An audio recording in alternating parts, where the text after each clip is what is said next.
think we are ready to go. So good morning, good afternoon, good evening, depending on where you are coming from in the world. And welcome to the last day of Earth Action Hub. I'm really excited for this first talk of the day. We are very lucky to have Fionn Ferreira with us today. And he's going to be talking on the subject of playing science, why we need to play more in science. So you want to hear from him and not me, so I will quickly introduce him and then the virtual floor is his. So Fionn is originally from Ireland and is an avid explorer, inventor and chemistry student. He has invented and is developing a method to remove microplastic particles from water using a method involving a magnetic liquid called Ferreira fluid. I might have pronounced that wrong, Fionn, so you can correct me later, which is made from vegetable oil and rust. He won the 2019 Google Science Fair with his invention and was named a 2021 Forbes 30 Under 30 lister. Wow, we are really in for a treat here today. So if you have any questions or comments, please leave them below this video and we will hopefully leave some time at the end to ask Fionn. So without further ado, the virtual floor is yours, Fionn. Thank you. Well, thank you so much and good morning, or well, I can't say morning, well, wherever you are, I would really like to also thank you for joining. And being interested in what I have to say. So yeah, you heard a little bit about what I do, but a bit of background to myself first. I'm from Ireland. I am half German, half Portuguese, grew up in Ireland, currently study chemistry in the Netherlands, and I will be going into my final year of my bachelor in fall this year. I really enjoy the world of chemistry and the world of hard sciences. But I also really enjoy the world of creativity. And I really think that those are so integrally linked together. And I think that's often something that's overlooked when we're learning these science, which are often presented in a fact-based way. So I think I've got a question for all of you, which you don't need to answer in the chat or anything, but just to think about. And that is like, when is the last time that you found time to just play? A time where you just followed your imagination and tried things out just for the sake of it, just like you did when you were a child. I believe that imaginative exploration enlarges our perception and understanding of the world. It's a vital part of children's learning and development, and I think it's a lot of fun too. I mean, which one of you don't have a box of Legos secretly hidden in your apartment or under your bed? I know I do, and I know after this talk, I'm going to be, while watching other Earth Action Hub things, also playing Lego at the same time. I think that play and the spirit of play is something that we left behind long ago in our childhoods. I think that it's often seen as childish to just play with things and work with things, maybe not with a distinctive goal in sight, but just enjoying the process of doing something. And I think that this is a tragedy. I'm completely convinced that it is so important to incorporate play in whatever we do. I grew up really, I guess, in very remote Ireland. And I think because of that, I, from a very young age, had a mindset built into me that if I wanted something or if I needed something, I would just have to build it myself. My father was a boat builder, my mother a model builder. And essentially, what they did, they showed me that basically anything I wanted, I could build myself. But the other thing I really enjoyed doing, apart from building, was exploring the environment and really seeing what was out there. So going out by myself with a kayak, going in under caves and tunnels and really just investigating for myself what was available in the environment. And it turned out that there was so much to explore. However, wherever I explored, even the most remote places on my coastline in Ireland, I would find plastic on the seashore. And this sparked in me a hunger to do something about that problem. But instead of just looking for ways to improve on the problem, I decided to play with the problem a little bit and really try to apply my Legos, my playing with little bits of wood to the problem. So it started off with me trying to figure out, well, what is this plastic? Like trying to identify things and seeing where they actually come from in the environment. It turned out it was actually pretty difficult to do that because some of them would break down into smaller bits, and they'd be difficult to identify. But as I learned about this, I really realized that there was a wide variety of sources of large plastic into the environment, and we can't just pinpoint it on one place. I also learned something very important, and that was that cleanup actions, where we are actively looking to clean up plastic from the environment, are not the full solution to the problem of plastic pollution. We need to try and avoid it getting into the environment in the first place. We need to try and stop it at its source. But needless to say, I did decide to play further and start looking at ways that I could count and categorize this plastic and make that data available, because we need to know all these different sources. So that's why I would organize several different things where we would not only collect plastic, but also just see where the plastic was coming from in the first place and really count and keep tally of the different plastic that we collected. And I think that if you guys are doing beach cleanups or involved in cleanup actions, it's so important to actually count and keep track of what you actually collect as well. And like that, you can also see some trends with certain months or certain activities going on in the area. I also, as a child, liked train sets, electronics, and wiring things together, and also taking things apart, actually, perhaps more importantly than building them together. And because of that, I learned a lot of a technical understanding of things as well. I then heard about a problem of microplastic particles. And these are basically when large plastics, under the influence of, let's say, sunlight, the warmth from crashing against rocks to all the way of the salt water, abrading big plastic particles into really, really microscopic little bits of plastic. And these have been found down to the size of around 2 to 3 micrometers in scale. That's approximately a tenth of a human hair in width, or approximately a fifth of the width of a red blood cell, which is really, really worrying. And what's more worrying about these plastics is that one big plastic can break down into millions, if not billions of these, and they're just getting smaller. It means that our plastics never really degrade. They just get smaller and more dangerous as time goes on. And what's even more worrying about that is we no longer can actually see the pollution at all. I decided to learn about this, and I first wanted to see, well, is there this microplastic in the environment that I live in? And it turned out I don't know. I couldn't see any of it. So trying to figure out a way to measure plastic in the environment turned out to be a really big project. And that's where I applied my spirit of play. So I tried out looking at different ways to analyze for plastic and settled on trying to build something called a spectrometer, basically a machine that can shine light through water and then analyze the light that comes back and work out if there's plastic in the water in there. Now, it sounds relatively simple, which I can assure you it is not. And I realized this because through playing with different designs and ideas for this, most of them did not work. But because I did not look at this as a task or a thing that I had to do, but rather something that I was just playing with, I continued. Because of what I really enjoyed was not the end goal. Of course, I enjoyed that too, but also the process of getting there. But after building this and after causing several machines to catch a light or causing several major power outages because I was short-circuiting things, or taking apart my parents' washing machine and then accidentally not knowing how to put it back together, I realized that I had actually made a machine that could measure microplastic in the environment. I thought this was pretty interesting because I measured a lot of plastic in the environment. And I guess to highlight the issues with this, these plastics are so small that they bioaccumulate in fish and in the environment. Then when we eat the fish, we're actually eating plastic. And the plastic is so small that it can be easily carried through our bodies, in our blood, and it can even cross the blood-brain barrier. What's also worrying about it is that these small plastic particles can carry a lot of other toxic things with them. So it's not just the plastic themselves that we have to be worried about, but also something else, and that is actually the chemicals added to the plastic to make them softer, to make them flexible, or to make them colored, or really just to make them work the way we want them. And those are often really toxic.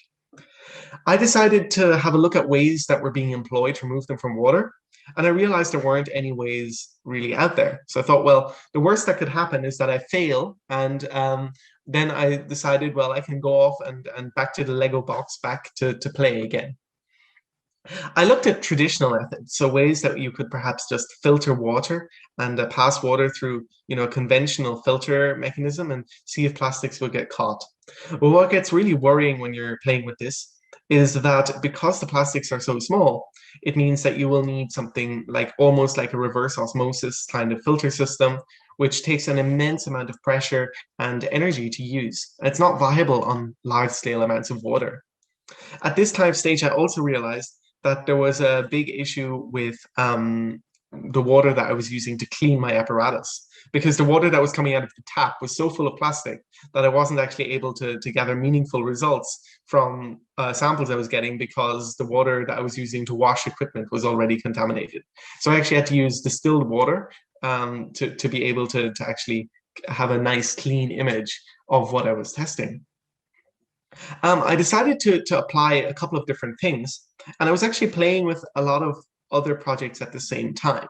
One of them was just this cool liquid called ferrofluid, which is basically a magnetic liquid that when you bring magnets close to it, it gets attracted. It also makes cool shapes in the magnetic field. And the way I was making it was actually getting old cassette tapes and then dissolving the entire cassette tape in acetone and then adding something to precipitate out the iron oxide, which would be the coating, the magnetic coating added on cassette tapes. I later realized this was not the most straightforward method of doing it. The most straightforward method would just be pulverizing a rusty nail. But sometimes, I guess because of play, you realize some unconventional solutions to problems. And playing with this, I thought, well, this is a non-polar liquid. It's based on vegetable oil. I thought, well, oil is what is used to make plastic, and plastic is what we call hydrophobic. It repels water. So couldn't we maybe use oil to gather a plastic? So I added a little sample to some oil and I tried it out. And actually, I have prepared a short video for you, just showing, I guess, one of my initial tests on the microplastic field. Here you can first of all see me kind of just enjoying the environment and looking for plastic while out kayaking. This is my method to remove microplastics from water, which I started on, and it started really basic. So I added some plastic to the water. In this case, they're green plastics. And then what I did, I added some vegetable oil and saw that the plastics would slowly become attracted by the oil. And I added some pulverized rust powder. In this case, it's black rust, but there's a lot of different types of rust. And then I mixed it together and it looked really, really gunky. But when I brought a magnet close, I realized that, well, it actually attracted quite a lot, not just the rust and the oil, but also plastic powder. And that was really, really interesting to me. But this left me with another problem. So again, another chance to play a little bit with science. That problem was firstly, well, how efficient is this method? And secondly, it was, well, how can I test how efficient this is? And thirdly, what do I do with this gunky mixture after I get it out of the sample? So I decided to adapt some equipment. So I had like an old kid's microscope, which I adapted by fitting on a camera and some new lenses, and made like a tray table out of Lego for it. You can see a reoccurring theme with Legos here. And then what I also did, I adapted my spectrometer that I built before for specifically the application of using it on this technology. So I tested it a couple of times and I thought, well, I need a lot more tests. As you can see, I'm a very lazy person, which meant that I did not want to just have to do the test myself, but instead build a robot to do the tests for me, which I think is a lot more fun and also takes a lot more time, but I enjoy the process of building things.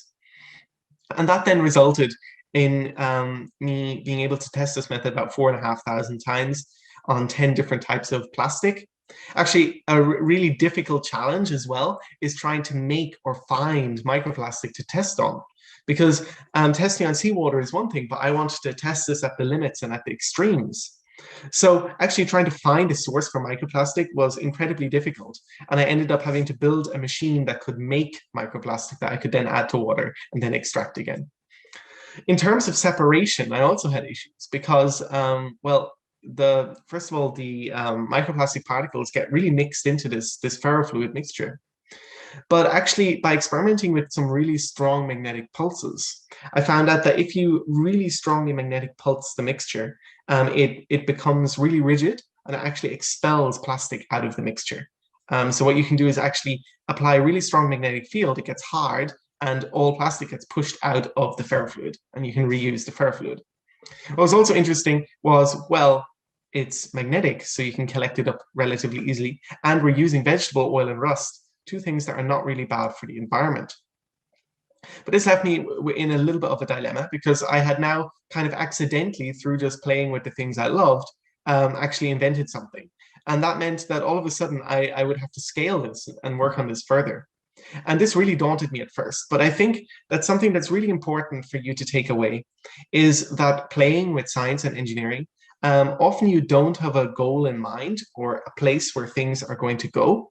However, I really, really believe that I really, at least for myself, employ the mindset of crossing a bridge when you come to it.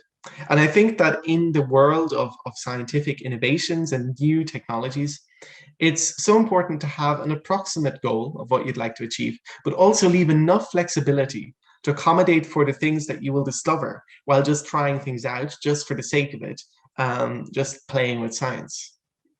I'm currently working with a team of engineers, and it essentially means that I can play with bigger scale models, and now they have to build bigger scale models too, kind of the size of cars, where we can actually test this technology on a continuous flow basis, which is really, really exciting. But I haven't given up the work with the actual invention and I guess experimenting with things as well. I think that experimenting and trying to remove plastics from water at a smaller scale is still giving us new and interesting learnings for this process. I really believe that the applications of this are quite broad.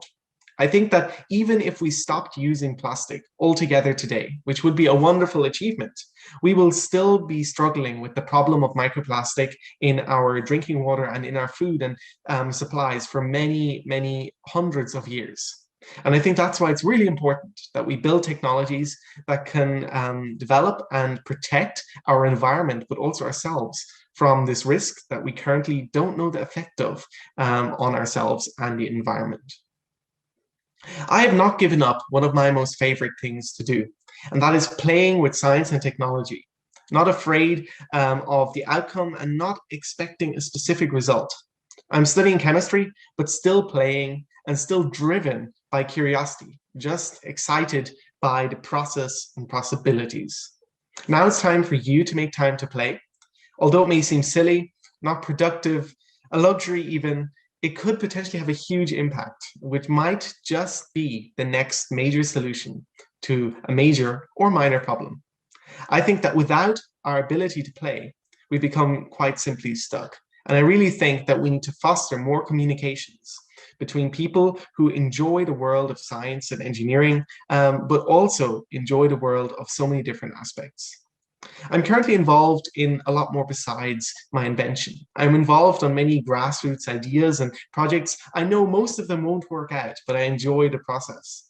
But I'm also involved on a scale where I'm trying to tell other people about how wonderful it is to have the freedom to try out whatever you want in the world of science and technology, but also apply it with the world of creativity.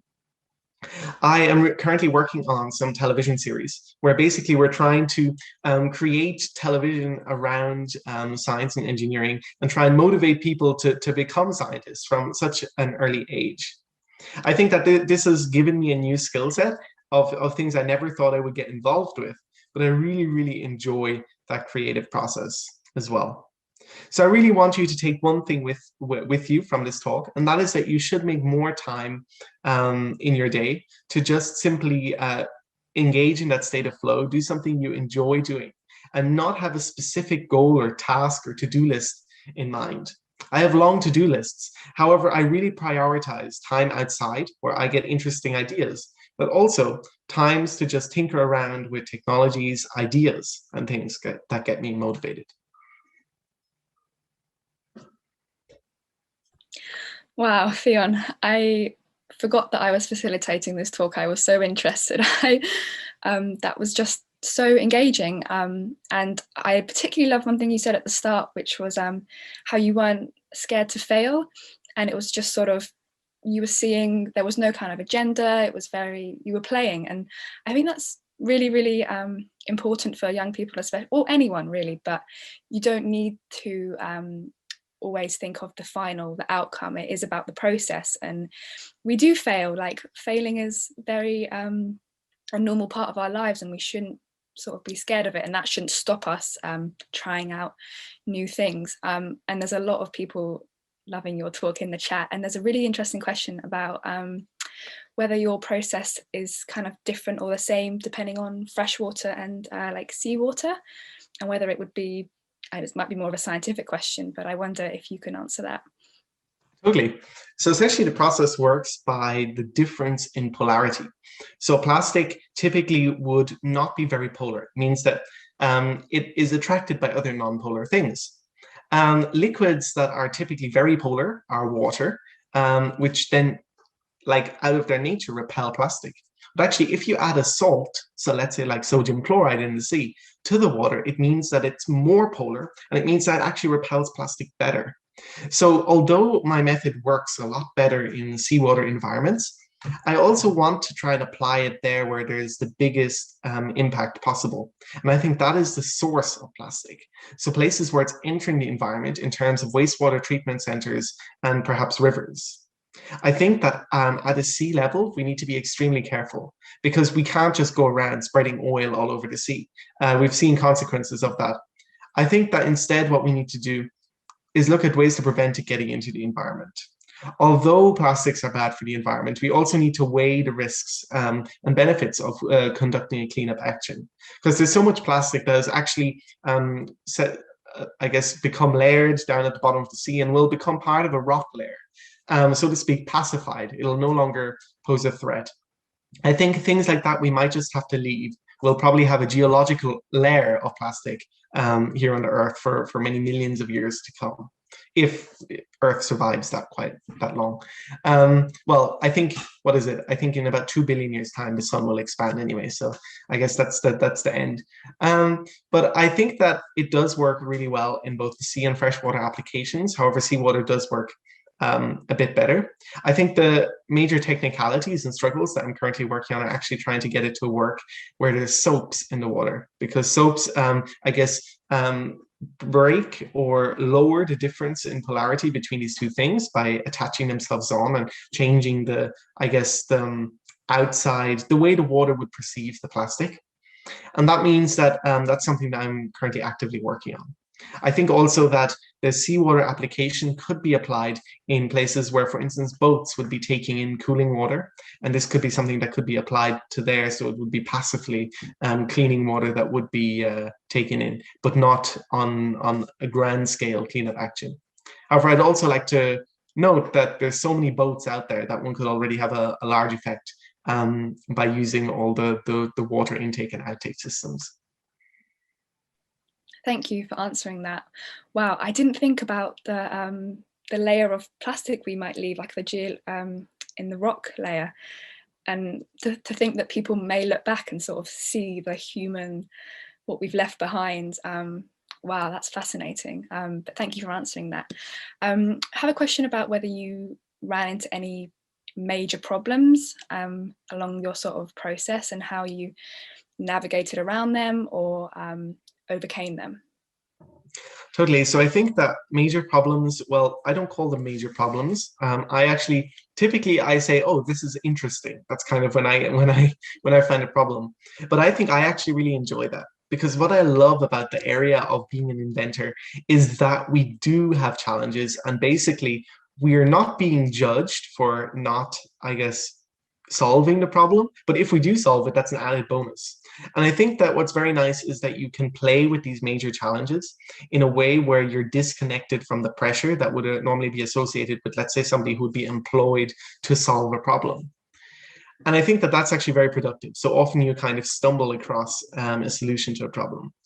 There are, however, lots of technical challenges that I faced from the testing aspect. Trying to measure something that's almost the size of a red blood cell tends to be relatively difficult. And then trying to measure that for different types of plastic, identifying different types of plastic, was really, really difficult. That's why I actually did two testing methods. So I didn't just use a spectrometer. I also used my home-built microscope, and then I would compare and contrast the results. However, both of them actually detected different sorts and types of microplastic. And then I actually had to like code some software for the microscope to count all the plastics in an image, because otherwise, like, I would be still here counting plastics in microscope images. I also think that a big challenge was actually in the way that I would conduct tests on the lab scale. But actually, a more major challenge now is that scaling process. How can we turn this into something that's not just a tub where we add things and then conduct this once, but rather somewhere where water flows in and flows out at the same time? I think that that is something that definitely interests me and is very challenging. But I also think that that is something that is fun to play with and just try out and see where I get. I do have ideas, I do have plans, and I do research and read a lot. However, there are definitely times when things don't work out or don't go as planned. But for me, those are times which are most interesting because then I can get really stuck into the project. I guess when things don't go to plan, that's when you learn the most, maybe, and you can further your knowledge. I wonder, you've spoken about kind of the removal of microplastics, but also how we need to sort of work on where the source of plastics is coming from and improve that. And I wonder if you've maybe got any future plans or ideas about how we can tackle the source problem of plastics getting into our water sources in the first place. Well, I think that banning plastic altogether is not something that's really going to happen. I think that plastic is a wonderful material. It's so versatile, it's so strong, so flexible, can be waterproof. It's really cool stuff. However, we just have this one challenge of trying to make the thing break down into something that is completely, I guess, inert or not harmful to the environment. So that's why I study chemistry. I really enjoy the process of working on new ideas. And I think that at a molecular level, we need to redesign plastic to basically make weaknesses in it so that it can be broken down in a simple way. But I think more importantly than that, we need to try and change the value chain for plastic. Treat it not as a disposable item, but if we do make something out of plastic, take advantage of the fact that it lasts so long and really make something that lasts for hundreds of years and then have a life cycle analysis done so that we've got a strategy in place how to get rid of it at the end. I think that plastic itself is not a bad material, and I think it's brought about a lot of change. But what we need to do is engage and use, I guess, scientific acumen in ways to actually improve the integrity of the material, but also improve the way that the material is utilized. I think that in the disposal scheme, there's a lot that can be done as well. And I think that one of those is actually to limit the number of plastics that can be used. Currently, there are hundreds of types of plastic and different additives, and that makes it almost impossible to recycle and makes recycling a very energy intensive process. What we need to do is look at ways that we can limit the number of plastics allowed to be used and therefore limit the amount that comes into the waste streams. And like that, it'll make it a lot easier to, I guess, treat the waste, but also reuse as much as possible. I really think that modularity, taking things apart and using that to build new products before we have to go through really an energy intensive recycling is something we have to focus on, because recycling has to be our last resort because it's so energy intensive that it's almost as bad as making a new piece of plastic. I could listen to this conversation forever. I really don't want to have to wrap it up, but I wonder if you could just leave us with maybe one last piece of wisdom that on that kind of topic of play, and to encourage people our age, but also older people, if there's something they are particularly interested in, one piece of advice that you would give people to kind of, like you say, how to play. Well, I think that how to play is a really good question because it's something that we have. By the way, I could talk about this for hours, but there's something that we have, and I think that it's something that we've lost over the years because at school we've always been taught to, you have to learn the facts. It's not about trying stuff out. I think science is often taught that way, which it's not about the facts. It's about what we don't know. And I think that what people need to do is perhaps learn from youth. And I think that youth are closest to the stage where they are still at the stage where they're playing, and they might remember that stage first. But I think that what's also really important is that people identify what they enjoy doing, not what they enjoy achieving, but what processes they like being involved with on a daily basis, where they forget everything and just let their thoughts roam just seamlessly. For me, I enjoy play in terms of kayaking, but I also think that play can also be exploring, being outside, kayaking, or building things with Lego. For me, it's the same. And I think that it really depends on the person. But if you struggle where to start or struggle on trying to find what you like playing, I think something definitely to look at is to look at some children playing and see, well, what makes you feel the same way. Thank you so much, Fionn. Yeah, sadly, I do have to wrap this up, but it's such an interesting topic and all of your information will be in the chat. So if people are interested, they can reach out more directly to you. It's been such a pleasure to have you here, and you've touched on so many different topics, you know, lots of food for thought. And I just want to thank you for giving up your time, for coming to speak to us here at Earth Action Hub today. And I also want to thank Susie Bascon for making this possible and introducing us. So thank you so much for being here with us today. Well, I think thank you for inviting me too. And I'm really happy to contribute to this event. I really hope that through this event, you spark some creative, innovative solutions where people can play a bit for some of our problems. And I really enjoy the legacy that, these solutions hopefully will live on beyond the event.